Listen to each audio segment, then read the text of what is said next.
I again would love to welcome you all and thank you for joining us. I'm so excited about today's Lunch and Learn and learning from Cate and the amazing Roxy, more about regenerative landscape design with urban trees and plants. And sorry about the technical difficulty in the beginning, but we're really glad that you're here. Just for a couple quick intro and housekeeping slides. Trees Atlanta is a 40-year-old nonprofit organization, and our mission has been protecting and improving Atlanta's urban forests through planting, conserving, and educating. And we would love to invite you to check out our website and find out the many, many, many wonderful, great ways you can get plugged in and have fun and join us. We also really want to thank the city of Atlanta. They sponsor these great education programs, and without their support, these would not be free for all. And for today, if you have a question for the speaker, we invite you to drop it into the Q&A, and that's in the toolbar at the bottom of your screen. And we'll be submitting those questions to our speakers at the end so they can get back to you. And if there's anything that we run out of time for, we're happy to follow up in writing. If you have any CEUs that you are trying to get, you can go ahead and wait till the end of today's presentation. We'll be dropping that into the chat, and you can fill out your number and your name on that sheet. We also have some really great presentations that are coming up that I want to plug. We have a fun lunch and learn with UGA and Foodwell Alliance about edible native trees that you can integrate into your garden. We have a great speaker series next Thursday night that really celebrates the work of our downtown tree planting team and how this is kind of back to where we originally started our work at Trees Atlanta in the heart of our city. And then we also have a really wonderful event coming up that we do in partnership with the Atlanta Botanic Garden, and that is the Art of Gardening at Chanticleer. And we have Bill Thomas, who is flying down from Philadelphia area, and we invite you to check this out. And we also have a great plant sale coming up. I'm not going to spend too much time on this. I'm going to let Cate share more about that, but I just wanted to give it a shout out and invite you all to get involved with us. We have, you can follow us on social media, sign up for an email newsletter, and find out how you can get more involved. And with that, I want to introduce our first speaker as well as our second speaker, Cate. But Roxy is with Shades of Green Permaculture Design. For the last 5 years, she's been leading the caretaking team there. I just learned she's going to be moving into a new position, which is really exciting, and she might be able to share more about that. Her background is in public health, and she loves doing coaching one-on-one with her clients to help them better understand the landscape and the environmental impact. She has great information about everything from how to use plants, edible and medicinal, to rethinking weeds, to how to plant more natives. She's a wonderful person to share information today. Her dream is really helping others live a more sustainable and ecologically impactful life. And she finds this coming to fruition with all that she does at Shades of Green. And then Cate has been with Trees Atlanta for a number of years in a number of different roles. She used to manage the volunteer tree planting program. She also worked on our fundraising team. And now we're really excited because she is managing Trees Atlanta's new native tree seedling nursery. And I hope she can share a little bit about that. She's also a certified arborist, and I love that she delights in the endless wonder, beauty, and surprise of native ecosystems. There's so much to fall in love with, and she's never met a plant person that she didn't like. So you are all here in good company. And with that, I'm going to turn it over to Roxy. Awesome. Thank you. All right. All right. Can you see my screen okay? Okay. Hello, everyone. I'm Roxy Drew, and I'm the caretaking director at Shades of Green Permaculture in Atlanta, Georgia. My pronouns are she, her. And like many of you, I consider myself a lifelong student of the land and the natural world around us. I'm thankful for being a part of the Trees Atlanta Ask the Expert speaker series and honored to be speaking with you today about regenerative landscaping with native trees and plants. At Shades of Green, we stand for the living world. This is especially important during this time in history as we're seeing the drastic effects of climate change. We exist to empower people to participate in the Earth's return to health. And we do this by educating our clients and our community on regenerative landscape practices and by transforming conventional landscapes into beneficial ecosystems. We are a regenerative landscape design, build, and education firm located in Atlanta, Georgia, and serving the surrounding areas.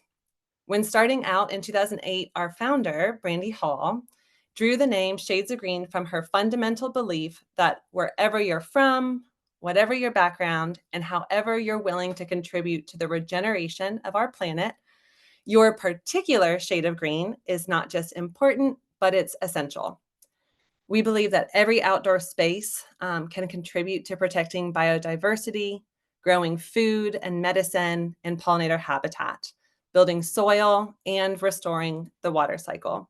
Your garden, no matter the size, can have a positive impact. So what is permaculture? Permaculture is an ethical design science and methodology that integrates human activity with our natural surroundings. This means that we focus on how humans interact with the natural world around us and work to build a highly efficient and self-regenerating ecosystem. We've used the term regenerative several times now, so just so we're all on the same page, regeneration is the process of renewal or restoration. And in the context of landscape design, we're working to build a garden or restore an ecosystem so that it is resilient to the natural fluctuations in our ever-changing climate. So how is regenerative landscaping different than conventional landscaping? Most gardens are designed to be high input systems, water intensive, chemically dependent, and high maintenance. We're going to step through a few of our favorite before and after pictures to learn some lessons about regenerative landscape design. In this picture, you see a large lawn of non-native turf grass, one lonely oak tree, which is the only beneficial and native plant in the landscape, but it still doesn't even have a large enough tree ring below it. And there's a hedge of non-native boxwoods along the foundation planting bed. It requires daily watering, weekly mowing, fertilizing, and chemical input in order to stay the way that it looks right now. From an aesthetic perspective, there are no blooms or textures, there's no seasonal interest, there are no layers or composition. From an environmental perspective, it provides little to no habitat for wildlife and little to no nectar source for pollinators. We're seeing the effects of this type of conventional maintenance in our waterways, with our wildlife, and in the health of our soils and in our own bodies. Instead of these toxic, resource-heavy conventional landscapes, we build from the ground up by transitioning landscapes to become ecologically sound, healthy ones. Our work is to reconcile the human-built environment and the natural world, creating a conversation between the two that is life-giving. From interacting in this particular garden space, I know that it has also created a conversation between these values-aligned clients and their more conventional neighbors. This is transforming their relationships, the ideals, and pushing the boundaries of what we deem beautiful and successful. You can see that after just 1 year, the same landscape is thriving with life. We use no chemicals. We mow with solar-powered electric equipment on a bi-weekly basis, and we have drastically decreased the water usage after the new plants were all established. For this full sun front yard, we chose meadow species like pink muley grass, fireworks goldenrod, blazing star, bee balm, purple coneflower, blue star, a variety of asters, and included a mid-story tree, the serviceberry, and shrubs like St. John's wort.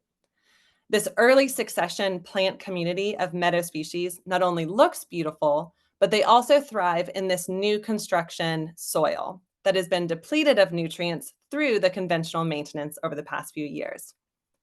We often rely heavily on this plant community to be the workhorse of regenerating soil. Choosing the right plant for the right place is critical for building a resilient landscape.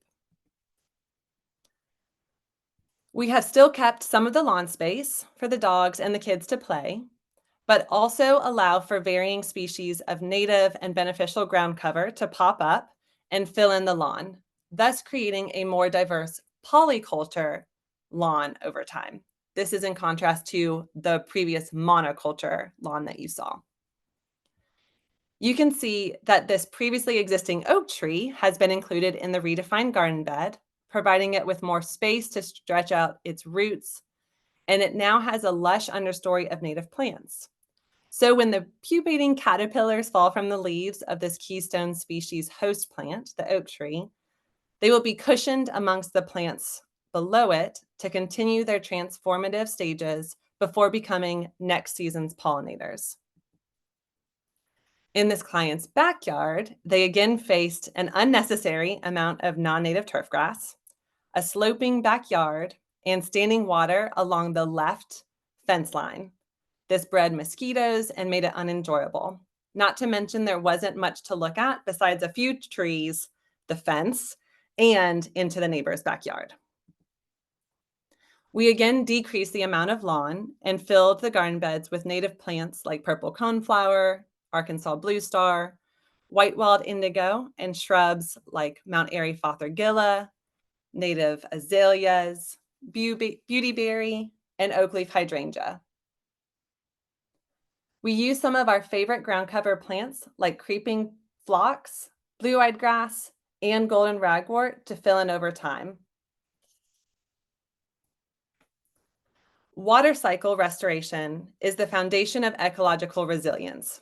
We move water where it wants to go and intentionally design diverse plant communities which will thrive in their particular location.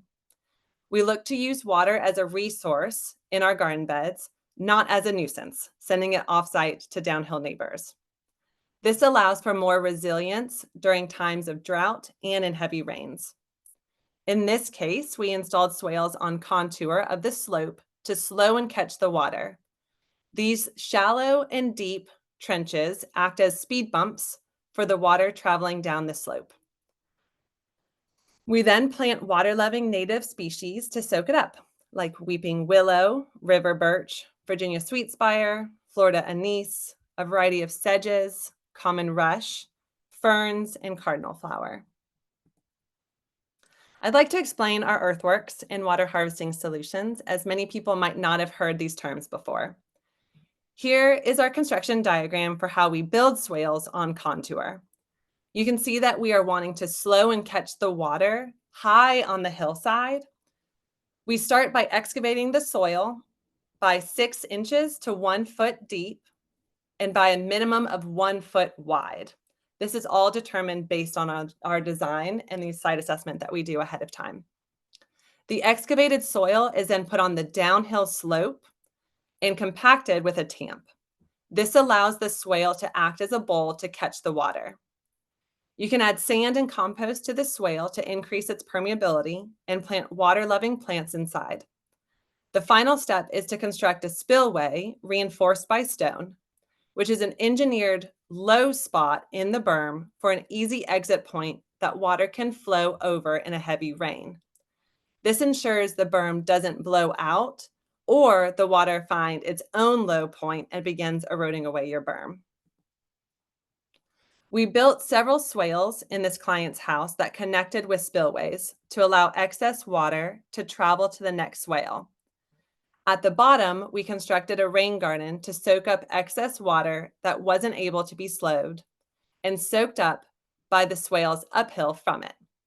We often will tap a client's downspouts and route the water through underground pipes to the rain garden. Sometimes we will also install a cistern to collect and harvest the rainwater prior to sending it to the overflow, and then the excess caught at the rain garden. This is what you're seeing depicted in this plan view at the bottom of the page. There's a lot to be done with earthworks and water harvesting in regenerative design. Now back to our client's garden. Again, we are designing the gardens with layers of trees, then shrubs, then ground covers, and mixing in species that provide seeds and nectar sources to support wildlife. We are choosing species that spread and fill in over time so that we are not reliant on replenishing the mulch each season or even annually. But over time, we'll have a living ground cover. Designing this way helps to provide shade and cool the environment, hold in moisture to decrease water needs, and shade out weed species. Choosing plants that fill each of these niches of the ecosystem allows for regeneration, increases resiliency, and decreases the input that is required over time. We've taken some time to dig deep into one particular site, but I'd like to show you some inspirational pictures of other types of landscapes. The hope is that one of these sites will resonate with you in the garden that you're currently designing for.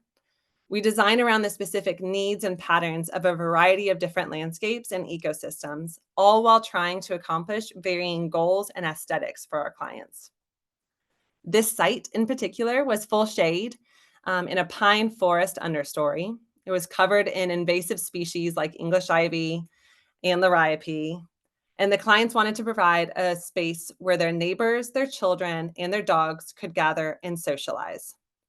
This space needed permeable pathways that were accessible for a range of ages and varying abilities.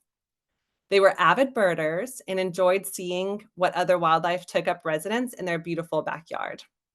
The client had already some conventional plants, but also mixed in native plants like oak leaf hydrangea, Solomon seal, and red buckeye, just to name a few. This next client wanted to transform her barren landscape and steep front hillside into an edible oasis to feed herself and community. We planted perennial herbs along the front hillside so that neighbors could walk by and harvest them. We built raised beds for annual veggies, and perennial shrubs and trees were planted along the foundation of the house. On the sides of the garden beds, we have wrapping around from the front foundation into where the hillside is, some native meadow species like pink muley grass. It's cut back in the time of this picture, but it looks amazing in the fall. We have anise hyssop, black-eyed Susans, and bee balm to call in those garden helpers and help with pollination of the fruits and veggies in their raised beds. And then in the backyard, we planted a food forest of native fruiting plants ranging from American persimmon, pawpaw, serviceberry, sumac, blueberry, and fruit-bearing vines like muscadine and passionflower vine. This next client makes medicine professionally, so she has a fair number of non-native plants, but also has some incredible native species. Some of our favorite medicinal native plants are mountain mint, yarrow, bee balm, St. John's wort, purple coneflower, jewelweed, and black cohosh. This next client had a pretty established and conventional landscape, but they hired us to remove their front lawn and replace it with native flowering ground cover like blue-eyed grass, green and gold, and Cherokee sedge. We also added more native flowering plants like Baptisia, Tiarella, Solomon seal, and black-eyed Susans. It doesn't matter how small your property is or if you have an HOA. This client fits that bill, but we were still able to find space between the boxwoods to plant native flowers, trees, and grasses. We included a bird bath amidst the perennial flower garden, and for the first time in this retired homeowner's memory, she's able to sit on her front porch and see the birds, the bees, and the butterflies visiting her garden. And I'll tell you from a professional stance, there is no better email to open up from clients than that of clients who are ecstatic about being in their garden. They're now taking the time to admire the little joys in life, like the goldfinch eating the seeds from the purple coneflower or the swallowtail sipping nectar from Joe Pyeweed. This regenerative work is so important for our natural world and important for our souls. All right, so now that we've looked at several of our landscapes, let's think about how we can apply some of our permaculture principles and ecological principles um, to the garden that you're designing. I'm sure that a lot of y'all are shopping at the Trees Atlanta plant sale. So I hope that this exercise will help you think critically about your landscape needs and plan appropriately for how to design your own regenerative garden. All right, so we have client A. We do a site assessment, which means that we go on site, we take some readings of what's existing, some solar readings, we look at the soil, we look at the water, and we look at all the plants that are there. And from that, we find out that it's a full sun front lawn. It is Bermuda, as many of them are.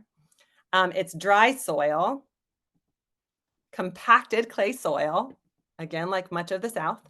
There's minimal foundation planting. It's mostly just ornamental and non-native. There's no shade and it's high heat. And then after talking with the clients, this client in particular says that their kids used to play in the front lawn, but they're getting older now and they don't need a large lawn or any of it anymore. They want to feed the birds and the bees, and they don't want to use chemicals. They want it to be low maintenance, as many people think they want gardens to be, so they can travel when they retire. And their color preferences are cool tones, so more of those purples, those blues.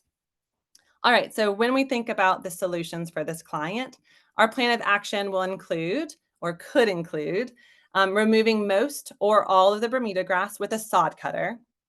We would then sheet mulch the area and allow it to rest for 4 to 6 months.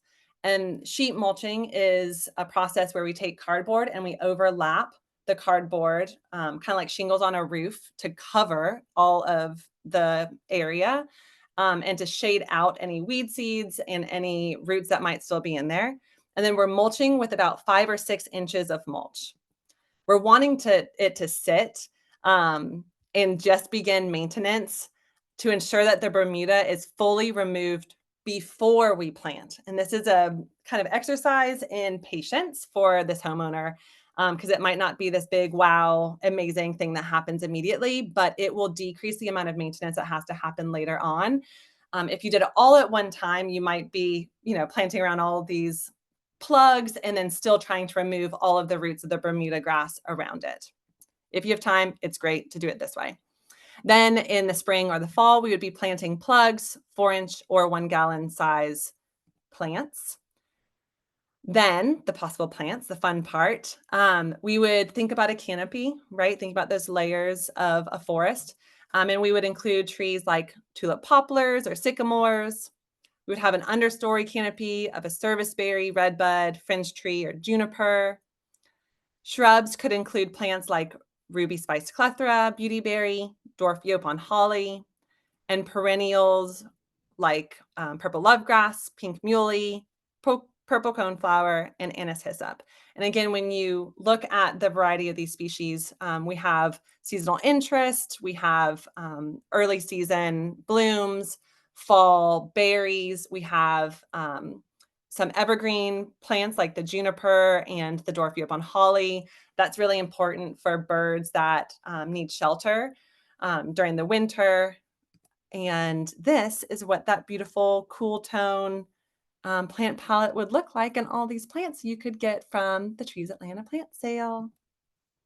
So client B, we do the site assessment. It is a full shade backyard, some pockets of part sun.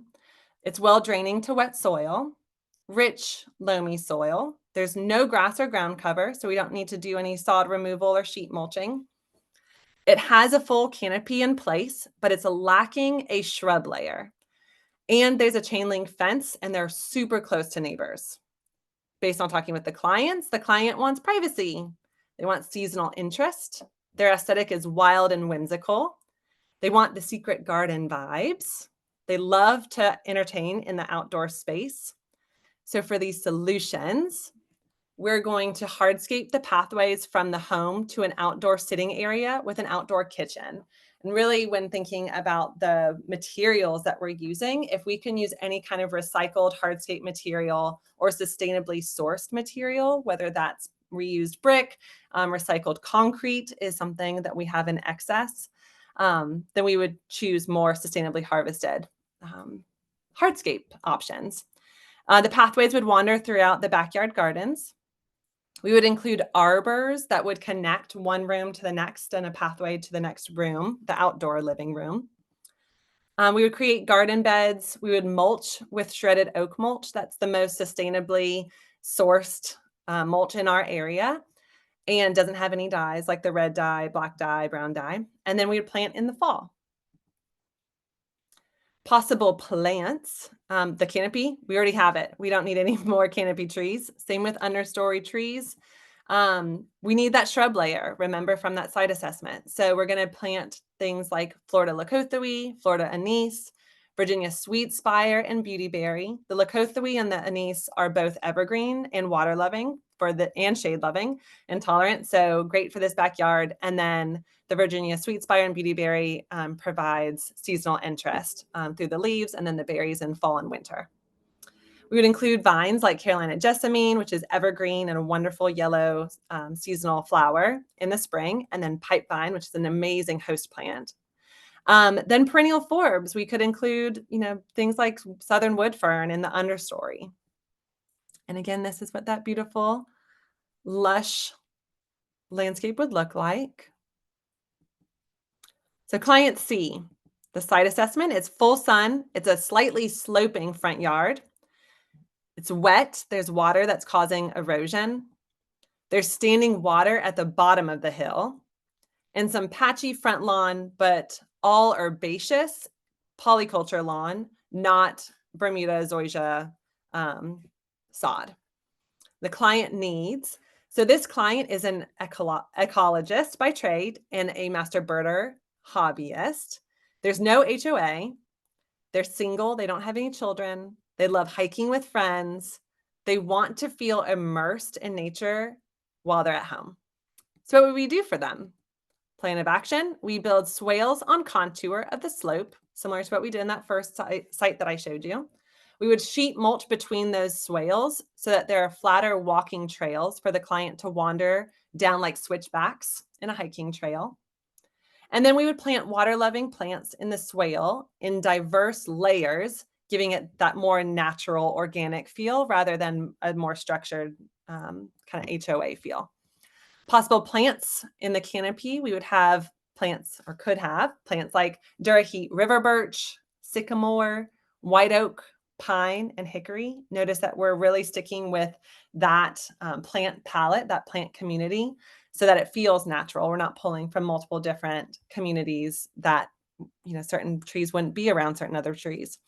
The understory canopy could be trees like swamp titi, wax myrtle. Shrubs could be buttonbush, shamrock inkberry, Virginia sweet spire, and native azaleas. And then perennial forbs could include things like river oats and blue mist flower. And again, this is what that plant palette would look like. You could even include some fun kind of hardscaping with the boardwalk through kind of the wet areas at the bottom.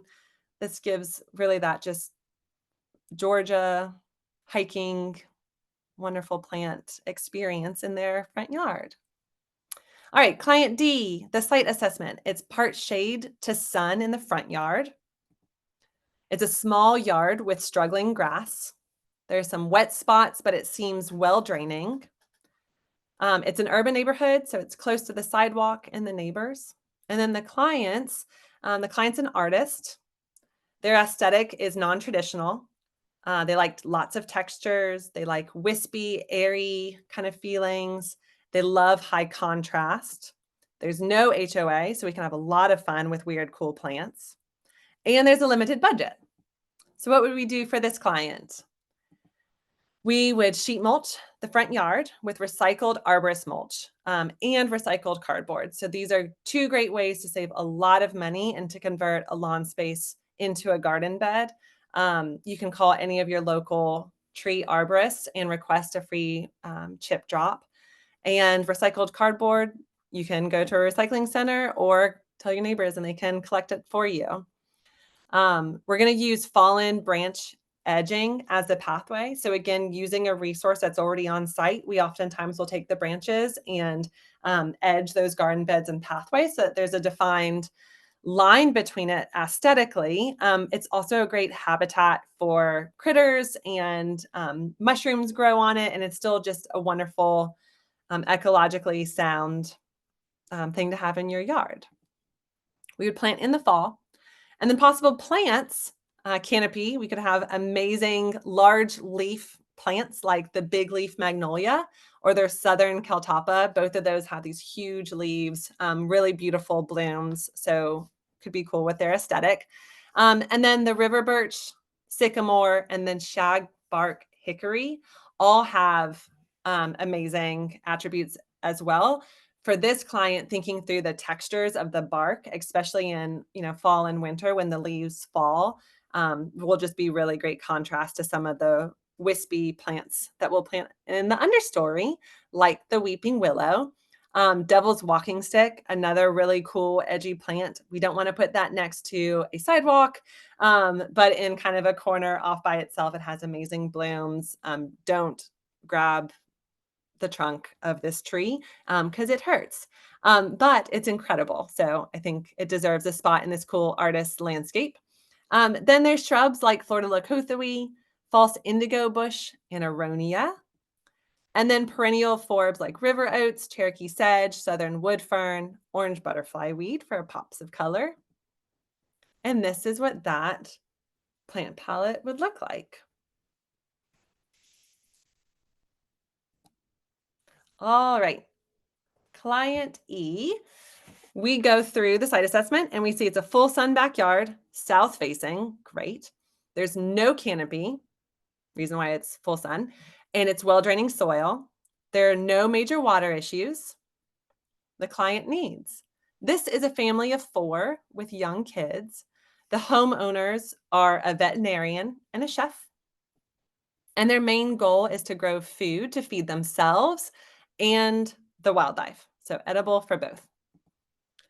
The solutions for this full sun backyard, which is a great place to grow food, is to tap the downspouts and route the water to a cistern. Remember my graphs from earlier that show you how we tap those downspouts, hold that water in a cistern, which is just a very large rain barrel.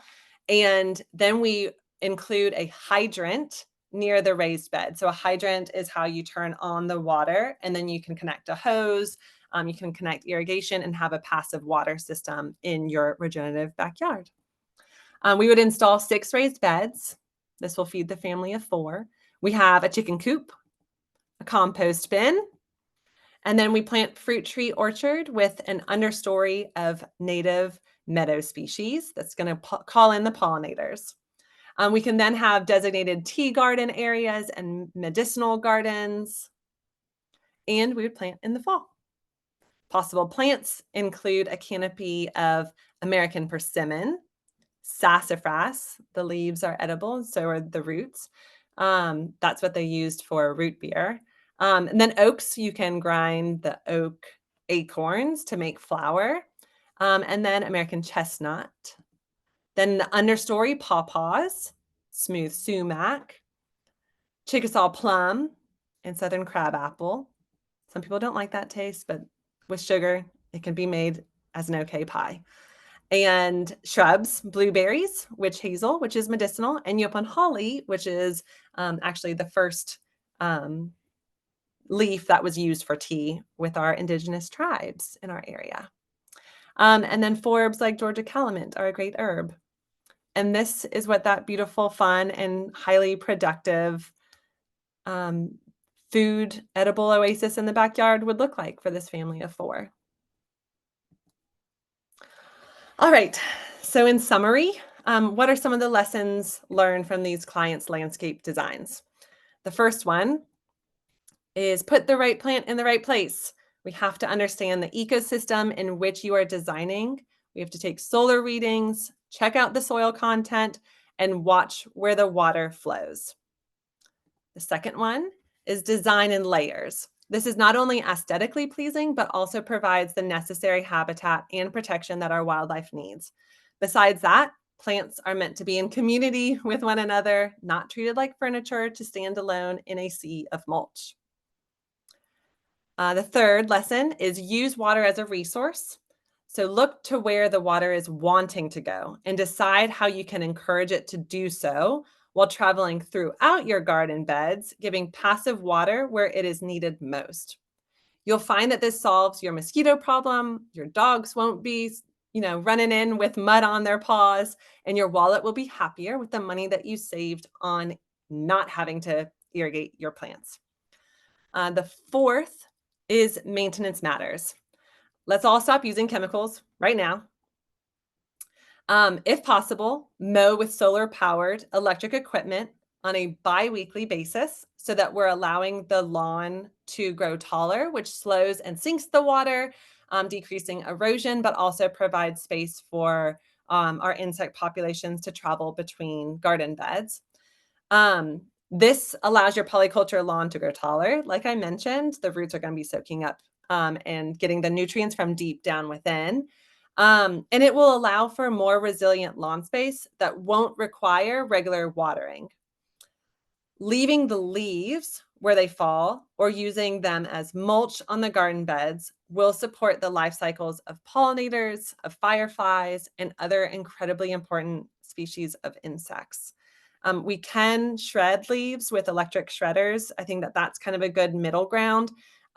This time of year is when you would want to be shredding the leaves. Much closer to fall, you would be just shredding baby caterpillars and egg sacs, and that's not what we want for next year's pollinator count. So really just thinking through how can we leave the leaves wherever they are in a way that's aesthetically pleasing is really important. All right, well, thank you so much for your time today. Now I'm going to hand it over to Cate to talk through some of our amazing plants that are for sale this year. Cool. Thank you so much, Roxy. I feel like so inspired, and that was so helpful.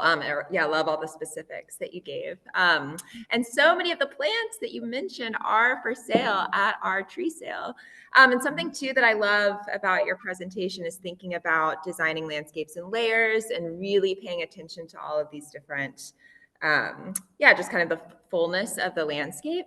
So for our tree sale, Trees Atlantis tree sale, you'll notice that we have a lot of trees and shrubs and these kind of more like foundational plants for sale, with some vines and grasses and perennials sprinkled in. But this is a great opportunity when you're thinking about the plants that you're selecting for your yard, to think about these foundational plants, and for the spring, because we will be back in April with the spring sale, and we'll have a lot more perennial, ground cover, these kind of like smaller, lower canopy species. But I did just want to run through a few of my very favorite things that we'll have for sale, many of which Roxy mentioned. We've got a nice like variety of vines for sale. And one here that I love the Carolina jessamine in that bottom corner, the gelsemium. And it is like, I have it planted in my yard and grew it up the like front porch of my house. And I've been astounded first by how quickly it grows and how fast it establishes. But also, that it's this like wonderful evergreen screen and then flowers beautifully. A whole host of different insects will come and visit. So that's a great one. Next slide, please. Let's see, I think my computer's a little slow. Oh, and then grasses, justice for grasses. I mean, I think that, if any of y'all have been down the Beltline, this is where I fell in love with grasses, honestly. Our native grasses are just like absolutely stunning, especially when planted en masse. I think that that's a really nice way to do it, and can really provide so much different variety of habitat, and kind of, address a lot of these different needs in different landscapes. Pink muley is kind of the like gateway grass for like native grass planting. Everybody loves the pink muley, and we'll have that available. And what's nice about that too is that seasonal interest, really starts to bloom in the fall when when everything's kind of, at the end of its cycle. But then another grass that I think is worth noting is the longleaf wood oats that we'll have. Most grasses really prefer a full sun, but longleaf wood oats is one that will do really, really well in shade. So it can be nice to sort of make that cross there. And it has a really interesting bloom, and it's in bloom right now, which I'm excited about. So you'll get to see that at the sale if you come through. Next slide. And then, yes, we do have a really nice handful of shrubs, and it was hard to choose my favorites. But these are ones that I am just like absolutely obsessed with, not only for their like ease of growing, but also, yeah, just the form and what they lend to the landscape, all while providing all of this wonderful habitat and food source for all these different sorts of critters. So yeah, the American beautyberry, say less, aptly named. Really, really gorgeous kind of like, yeah, this like loose form is so nice. And then, yeah, you get this pop of color. Those are also blooming right now or in fruit. So yeah, I'm sure you've noticed them around town. And then, yeah, the sweet spire, which Roxy mentioned, or I guess, yeah, Roxy mentioned all of these. Sweet spire and Fothergilla, just really, yeah, like structurally beautiful plants that lend this like really interesting aesthetic. And I think that's one of the things that I love so much about the work that y'all do, Roxy, and any sort of like native planting, native garden landscapes, is the variety that is there is like mind blowing, especially like not only in the plants, but then in all of the other things that it attracts. So all the different insects and all the different birds, and it just creates this like, it's like totally enchanting. And these are some of those, yeah, plants that really like hit hard for that. Next slide. And then the stars of the show, we have our trees. And so this is just, yeah, again, a small handful of the trees that I really, really love and feel really excited about. And something that is like worth noting for this sale in particular is a lot of these trees you won't find anywhere else. You're not going to find these at your Home Depot. But they're really, I mean, a tree is such an important foundation, yeah, for a healthy ecosystem. And these are also happen to be like absolutely stunning. So yeah, I have the big leaf magnolia, ash magnolias have these gorgeous, like sumptuous blooms, really unusual and striking tree. Big leaf magnolia especially are like, the leaf will be the length of your arm easily. And it's just, I mean, whew, stunning. The American persimmon is another great, yeah, edible tree. These are the like really soft persimmons. Most are like, I've seen them in jams and things like this. You can eat them straight. But you don't want to eat an unripe American persimmon. It is the worst thing. An unforgettable experience in the worst way. But once they're ripe, it's like the sweetest, sweetest treat. Another really excellent plant for all sorts of wildlife too. And you can see in the fall, it loses its leaves, but will still hold on to this like gorgeous globular orange fruit. It's like, yeah, it's just gorgeous.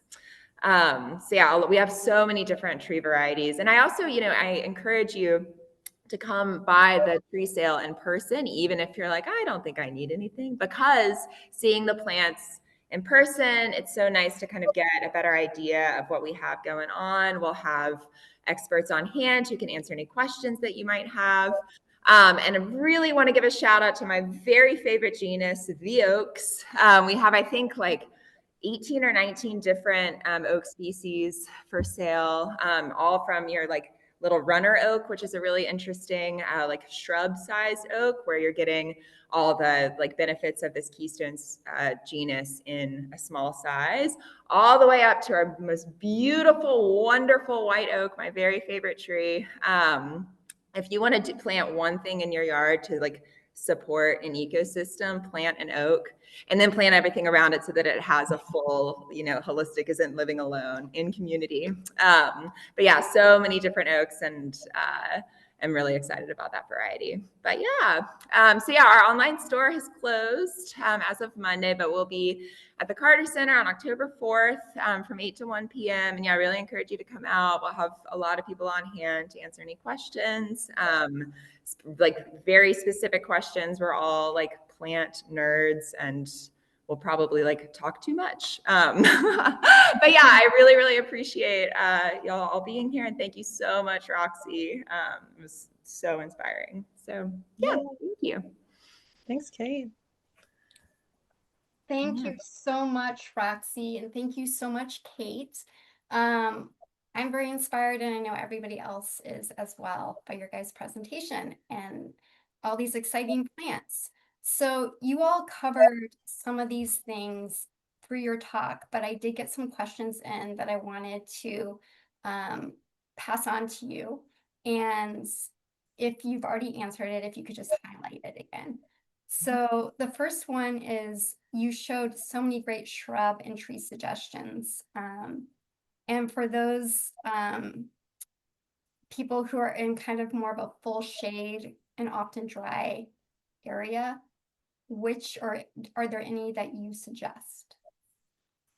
Yeah, I think full shade dry is probably the absolute hardest to plant in, to be honest. I do think that there's incredible plants out there, but you're going to have to really be really good about watering during transplanting, like when you transplant it. So when you first initially plant it.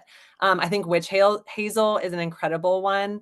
I think a ton of ground cover, some Pennsylvania sedge, Appalachia sedge is really great for a ground cover. Some ferns can handle a little bit less water, but again, establishing it is going to be crucial so that it can withstand being drier for longer. Cate, do you have any favorites?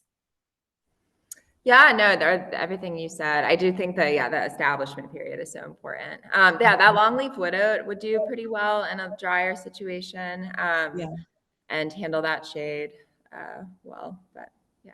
Mm-hmm. Thank you, guys. Another person asked, what do you all do at Shades of Green or Cate, through your work to amend clay soils? Yeah, that's such a great question. I would say it's kind of a tricky answer. Clay is actually not that bad. So I think that we have gotten really used to almost villainizing our clay soil in Georgia. And it is hard to grow certain plants in clay soil. But again, it's really thinking through what is the site, like what is the site? If it has clay soil, what can I put there that already loves growing in clay soil?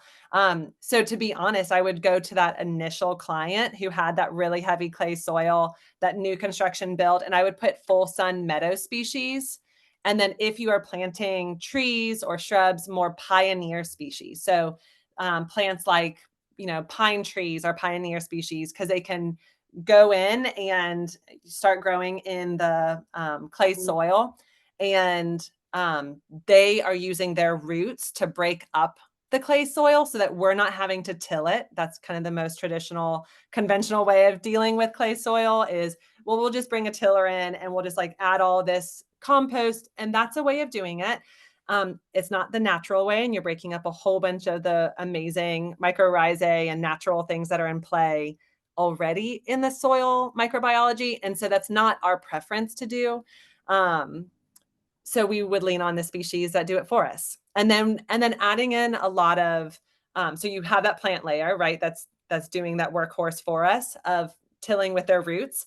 And then adding in more mulch. So making sure that we're sheet mulching, that we're keeping that soil covered. It takes 100 years to grow essentially 1 inch of topsoil. And so I think that that's a really surprising and alarming statistic when you're thinking about, whoa, we don't really have, the next 400 years to develop 4 inches of topsoil. But if you bring in a whole bunch of mulch, that is how we kind of speed up time, if you will. Thank you. That's so helpful. And I know a lot of people will be able to benefit from that information. Okay, so the next question is, how do you recommend addressing weeds that pop up in the empty spaces between ground cover plantings? And this That's is so for a very large area where it's not as feasible to solely address through physical removal. Okay, that's a great question. Again, it's a super complicated answer. Weeds are not as bad as we might think. Again, we villainize weeds, but what weeds are telling you is that you aren't thinking about a certain niche in your landscape, right? So you maybe need to do a big sheet mulching project where depending on what it is, right? Not knowing what species you're calling weeds. If they're things like violets, cover them with cardboard, mulch on top. Violets are native and they're host plants. So again, rethinking what is a weed. But there are times, I mean, we pull violets a lot in our caretaking team. And then we plant them in the lawn for our eco lawns team, right? Because it's a wonderful herbaceous host plant. It's edible. You can make jelly with it, with the flowers. So an amazing weed, but it will outcompete certain species that are growing in the same way in a garden bed. So for instance, like we have a strawberry garden bed and we have violets that are growing next to it. The violets are going to outcompete those strawberries. So we will dig those up and transplant them into a place that we do want that species of violet to be growing. But I would sheet mulch. We don't spray. And so I talk to clients all the time and prospective clients, and I just say physical manual removal is the best way to go so that we're not killing our pollinators, we're not poisoning our waterway systems. It's expensive and it's laborious to do, but it is worth it. And immediately sheet mulch on top so that you don't have to keep coming back. And then I would think through, again, with that first client that I showed, what species of plant would you deem not a weed and want to grow in your backyard that could fill that niche? So fill that ground cover layer. So things like Pacra aurea, the golden ragwort, is wonderful. It fills in, it takes off, and then you don't have to continue to mulch, and it will maybe not outcompete all weeds, but I think does a pretty good job at coming close to it. Thank you so much. Cate, do you have anything else to add, or do you want me to move on to the next question? Go on. Yeah, that's great. Well, the other one is just, will both of these decks be available after the presentation? And I will check in with the instructors and follow up. Yes. And can you speak to which varieties are best for the small yards and planting your home? Okay, I'm going to rephrase this. Can you also speak to which varieties are best for small yards and planting your home without ground pipe intervention? I'm not sure if I understand the last one. So I guess we can start with which varieties would be best for small yards. Yeah, sure. I can talk about some of the specific things that I'll have for sale. And yeah, I think that, or like the concern about pipes with tree roots and things like this, that's definitely a worthwhile concern. I do think that, and plant, again, for the right tree, right plant in the right place is an important consideration. And I do, yeah, that we have a bunch of different things that are either like dwarf varieties of native plants or just are smaller growing, but can still provide that, like understory, mid-story size, even for a small space. The witch hazels are really good options for that. Some of our oak leaf hydrangeas too can get to be, 8 feet tall or so, or much smaller than that, and have a pretty wide variety of those available. One of my very favorite trees is the alternate leaf dogwood, or also called the pagoda dogwood. And that is one that is great for a small space or for a larger garden where you're looking for different like shapes in the yard. But yeah, it's a beautiful, like very horizontal tree. And that's a really nice thing for a small space where you're not going to get any sort of like foundational issues or things like this. So yeah, those are some of the, oh, bottlebrush buckeye too. Oh, bottlebrush buckeye. What a great one. Yeah. And that's another thing too, or like specific questions like that also at the sale will be a great opportunity to talk through too. But anything else? Great. Roxy, do you have anything else to add to that? I think everything Cate said is great. I think probably choosing shrubs like, all of the native azaleas. Y'all have a ton of native azaleas that are for sale. So plants that will kind of stay in their place a little bit better. I wouldn't be putting maybe the golden ragwort or the weeping willow in a small backyard with lots of pipes and underground stuff. I think choosing, again, like Cate said, the right plant for the right place. Mount Airy Fothergilla, I think, is another great one. Clethra is another great shrub. Yeah, they'll have a ton of varieties available. Well, thank you all so much. Those are, unless anybody else has a final question to drop in, those are the questions that we have for today.